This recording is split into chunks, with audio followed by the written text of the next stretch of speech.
The hallway that left the cargo room headed straight toward the stern. Jumpy and the other three proceeded down it, silently. Some distance along it, a large room opened up on the left-hand side. It looked familiar.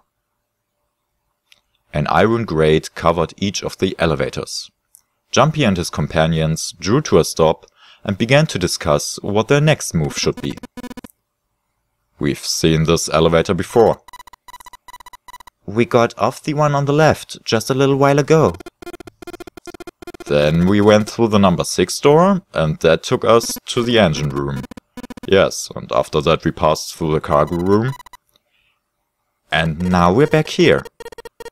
"In other words, we made a loop. We're back where we started." Jumpy approached the elevator. Gently, he pushed the triangular button on the wall next to it. A moment passed.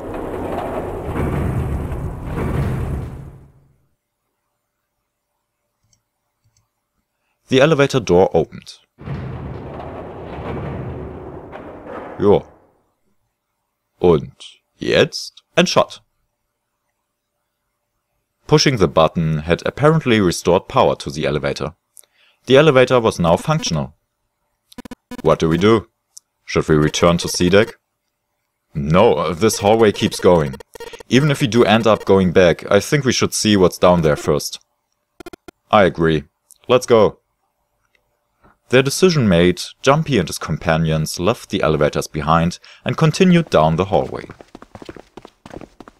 Sometime later, Santa, who had been walking several paces in front of the rest, suddenly stopped. Set in the wall in front of him was a door. So far as Jumpy could see, there was no other way to proceed. It was a door or nothing. "Alright, let's open it."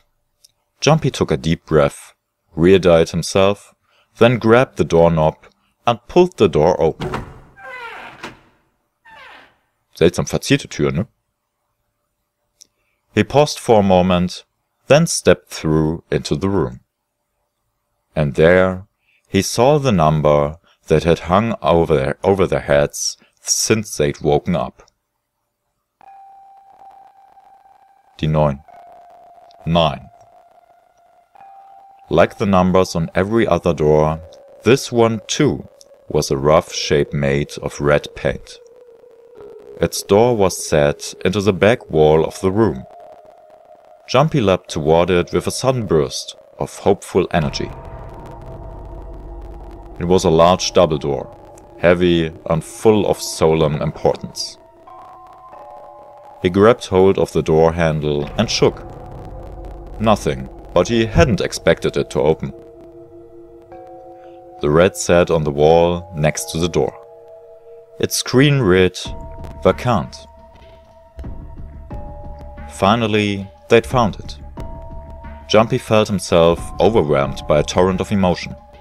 At last, they'd found the exit, but cold gripped his heart, and he knew all too well why. As he stood, frozen, unsure of what to think or feel, "Jumpy, look! Behind you!" He spun around and couldn't believe what he saw. It was a door with the number 9 written across it. Was there a second door? Why? Jumpy's voice was barely audible even to himself. He stumbled toward the second door as if somehow compelled. It was a small single door. It sat in the starboard corner of the room, on the same wall as the door they'd entered from, but in the opposite corner. 9. There was no mistaking it. A rat sat on the wall next to this door as well. Jumpy shook the door handle pointlessly and muttered to himself. Why the hell are there 2 doors? It was Santa who answered. There were always 2 doors. Just think about it. Zero never said there's only one door with 9 on it. It is hidden, but an exit can be found. Seek a way out. Seek a door that carries a 9. Of course, we just assumed that there was only one. After all, why would there be more than one? Oh man. Jeez. Jumpy was stunned. Zero's trick had taken him completely by surprise. There were 2 doors. That meant that all 9 people who had met at the central staircase could escape and leave no one behind. Now the reason for the bracelet numbers being 1 till 9 was clear. Divided in 2, the digital root for both teams would be 9. For instance, 1, 2, 7, 8 and 3, 4, 5, 6, 9. The digital root for both teams would be 9. Or 2, 3, 4, 9 and 1, 5, 6, 7, 8. The digital root would be also 9. There were many other workable combinations, but they all ended the same way, with a digital root of 9. What did that mean? The answer was quite simple. From the very beginning, the nonary game was designed to save all 9 people. Zero hadn't been lying. Zero had never said there's only one door. But anyone who'd found themselves in the game would have assumed that was the case. Fights would have broken out. One team would likely betray or deceive the other. Someone might be hurt. Someone might get killed. But eventually they would reach the room Jumpy now found himself in and realize the pointlessness of whatever violence they'd visited upon each other. There were 2 doors. No need to kill each other. They'd understand and be appalled, overwhelmed with guilt at what they'd done. Perhaps that was the purpose of the game. That was how the nonary game was meant to be played. Fortunately, they hadn't started to fight one another, at least not yet. But if one misstep was made, if the wrong mistakes happened, the stakes would rise and the noose would tighten. The thought of it sent a chill down his spine. Hat es aber wirklich keine Kämpfe gegeben? Oder warum musste Snake sterben? Und der 9. Mann? So, what are we going to do, Jumpy? A voice broke through Jumpy's frantic thoughts. Santa's voice.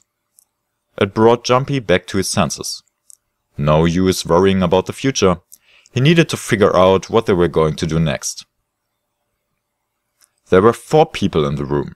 Ace, Santa, Jumpy and June. Their bracelet numbers were 1, 3, 5 and 6.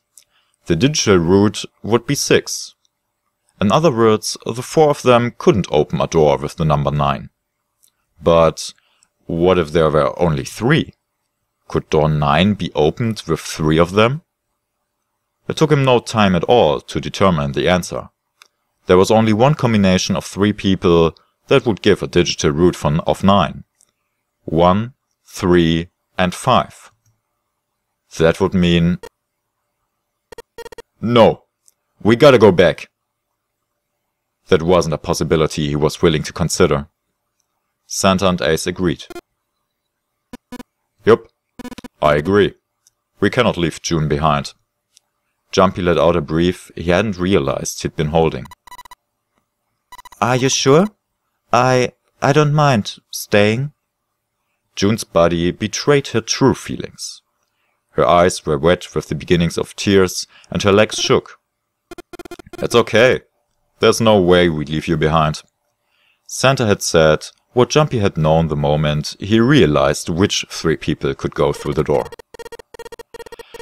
Besides, I'd rather drown at the bottom of the ocean than escape with this sausage fest.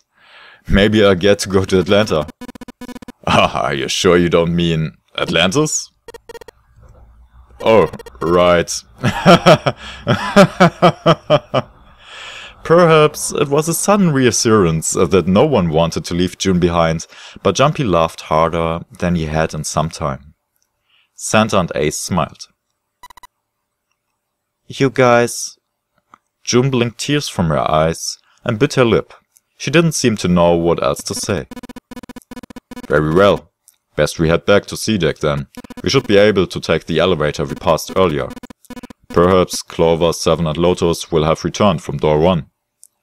Even as Ace spoke, they knew finding the others wouldn't improve the situation. There was no way they could be split into teams that could both go through the doors. Ace knew it. They all knew it. But there was nothing else they could do. They would find the other 3 and search for another solution. Alright, let's go. Ace looked at all 3 of them, then turned and headed through the door. Santa and June followed. Jumpy started toward the door, then stopped. He'd been too busy with other concerns to notice the room itself. It didn't seem terribly important now, but what exactly was it? Jumpy looked around the room for the first time, noticing the things that weren't doors with 9 of them. On them. A red carpet ran between 2 columns of wooden benches that ran the length of the room. The carpet began at the large set of double doors and ran toward the bow. Toward... Jumpy wasn't sure. Was it an altar, perhaps? There was a small, rectangular alcove at the end of the carpet, and inside the alcove was a raised platform. Resting on top of the platform was a coffin. A coffin. A coffin. What on earth was a coffin doing in a place like that? But before Jumpy had time to answer that question... Hey Jumpy! The hell are you doing? Let's move! Santa's voice echoed in from the hall outside. Santa echoed in from the hall outside. So, right, okay, I'll be right there. Jumpy turned on his heel and left the quiet, somber room.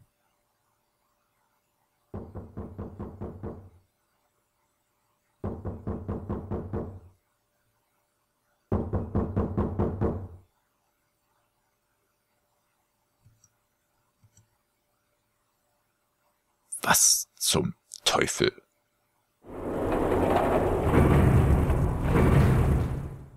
Es hat Klopf, Klopf gemacht.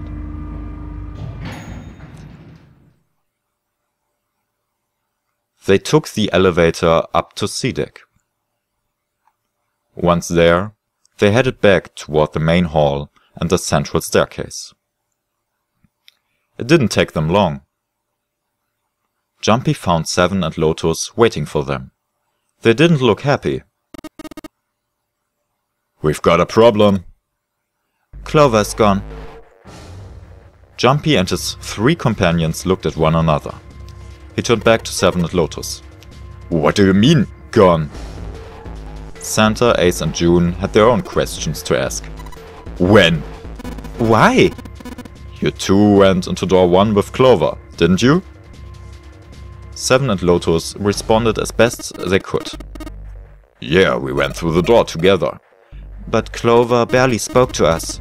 She just did her own thing the whole time. There were 4 rooms on the other side of door 1. She wouldn't let us into the 4th room. She just said, I'll take care of this one. And shut the door. She must have blocked it with something on the other side. We waited for a while, but Clover didn't come out. We called for her, but she didn't answer. So I kicked down the door and we went into the room. But... it was empty. Clover wasn't there. There was a door on the other wall. And it was open. We figure she opened the door and left by herself. We ran after her, of course, but... well, obviously we didn't find her. You figured that much out. Clover's gone. Jumpy thought for a moment. When did this happen? We got here just before you. You certainly have excellent timing. So you haven't searched anywhere other than So you haven't searched anywhere other than near the staircase? No, we haven't. Finally, Ace spoke. His voice had an edge of resolve and concern. Very well then, we'd best separate and look for Clover. We haven't much time left. Let's begin. There were quick nods all around, and the 6 remaining players spread out.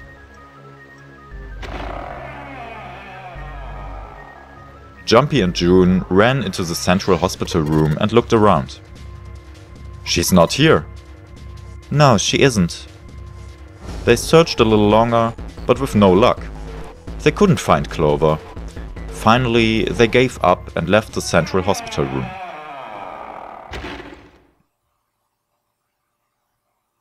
Slowly, they made their way back to the hallway. At last, they reached the stairs and Jumpy spoke. Alright, I'm thinking we should probably split up. I'll head back to the stairs and take the elevator down to E deck. June, you can take the stairs up to B deck. Alright, that sounds good. But, What? could you stop calling me by that code name when we are alone? Huh? Oh, sure, right. I'll do that. There was a reason Jumpy persisted in calling her June, even when they were alone. Although, perhaps not the best reason. He was embarrassed to call her by the nickname he'd used when they were children. Kenny. 9 years ago, it came naturally. After all, they were children. But now that they were adults, it felt strange. Regardless of what he might hope for, to call a woman he wasn't dating by such a childish nickname felt odd to him. Of course, to call her Miss Kurashiki would be even more awkward, and simply Kurashiki would seem a little brusque. And although he couldn't put his finger on why it felt somewhat forward to call her Akane when they hadn't seen one another for so long. In short, it was simply easier for him to call her June, and leave it at that. Alright, I'm going then. Yeah, be careful, Kenny. June, or perhaps more appropriately Kenny, blushed and smiled. You be careful too, Jumpy. Yeah, got it. Take care. Jumpy looked after her for a moment as she ran up the stairs, then turned around and took off for the hallway.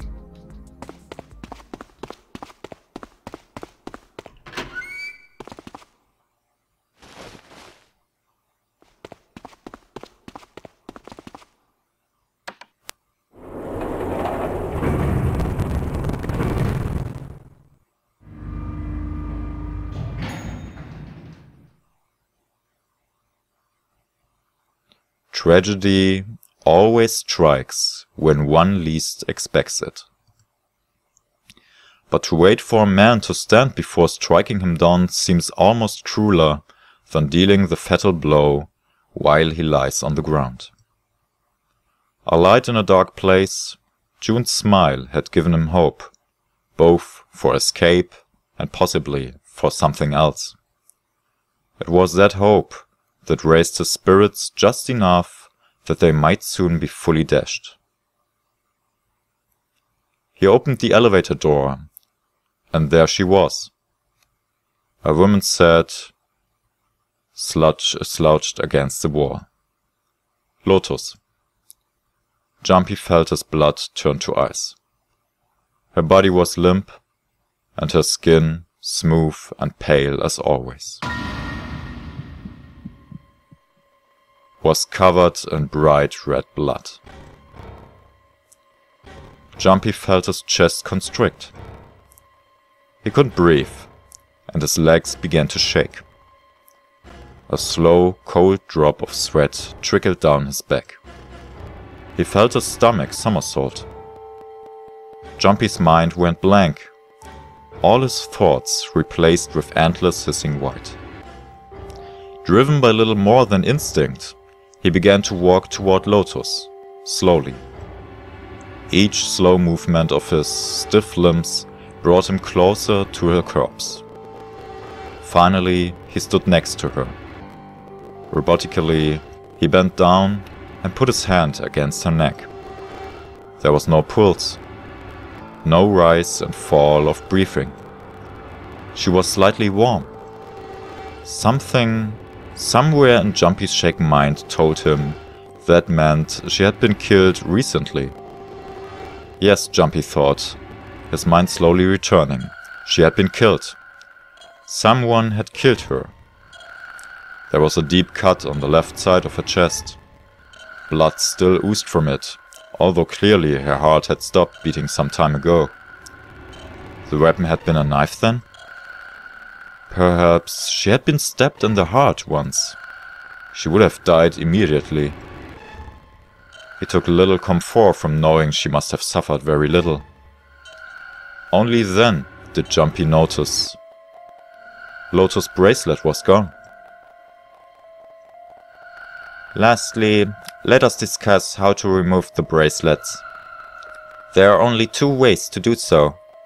1. You escape from the ship. 2. Your heart rate reaches 0.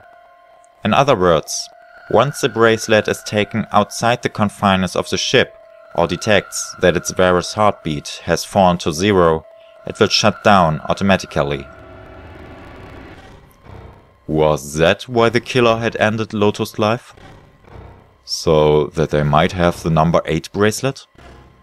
If that was true, then the killer was whoever wanted the number 8 bracelet. Or perhaps more accurately, the person who would gain the most by obtaining bracelet number 8. Who is that? Who would benefit the most from the number 8 bracelet? The thought had only just entered Jumpy's mind when he heard a noise. A sound like a sharp knife cutting through wet meat. It struck him as strange that the noise came from inside his own body. A moment later, the pain hit him. It wasn't merely pain.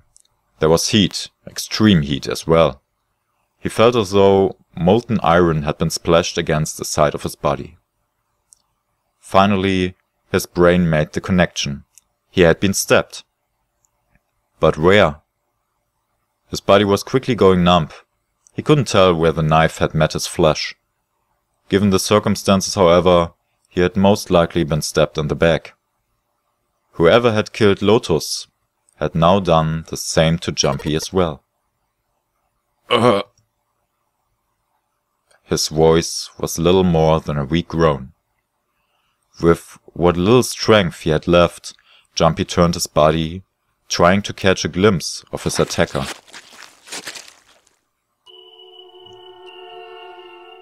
But as he did, the knife dug itself in deeper, twisting viciously.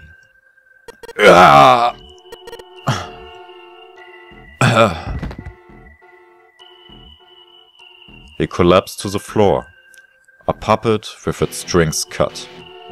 His arms and legs lay where they fell, oddly twisted and awkwardly positioned. Jumpy's body was entirely numb. He could feel the blood leaking out of him, but nothing would move. Nothing, save his eyes. As he lay on the floor, his life ebbing away, Jumpy finally saw his attacker. Two tiny images of the killer reflected in his eyes. With that recognition came nothing. He felt no emotions, not anger, not sadness, not regret. The paralysis that had claimed his body had reached his mind. His killer glanced down at his body.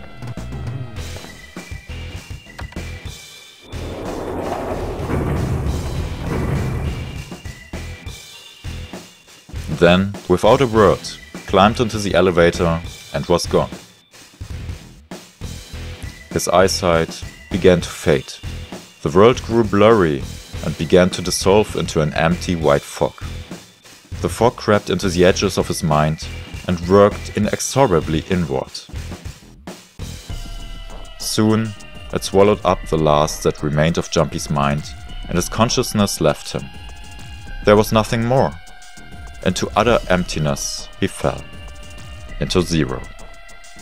Whatever Jumpy had been was gone.